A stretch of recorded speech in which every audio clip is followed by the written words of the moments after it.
Let's get into our hips with some super simple yet super effective yoga poses.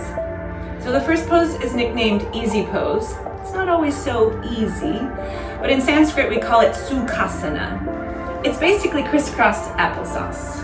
The way I love to do it is one foot tucks under, the other foot's gonna rest in the little crease between your thigh and your calf here, and it kind of holds your ankle. The other foot's gonna kind of meet the other side of that thigh and calf crease, if you will. And then you just kind of feel it out, see how that feels. If there's any tension in your knees or your hips, roll up a towel or place a yoga block in a spot that allows that hip or knee to feel supported. And so you can just sit tall, letting gravity do all the work here. Taking some big breaths and breathing through any sensations that arise. To turn this up a little bit, we will add a little fold. So you can bring a block or again, any prop, pillow, blanket, and you can start to bring your forearms down. See how that feels.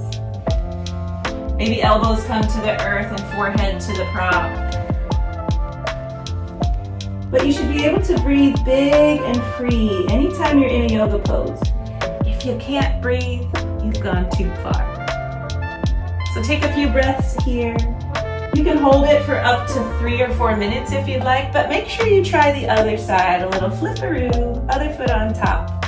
Notice how this side feels and any sensations coming in. And then you can build into folding on this side as well.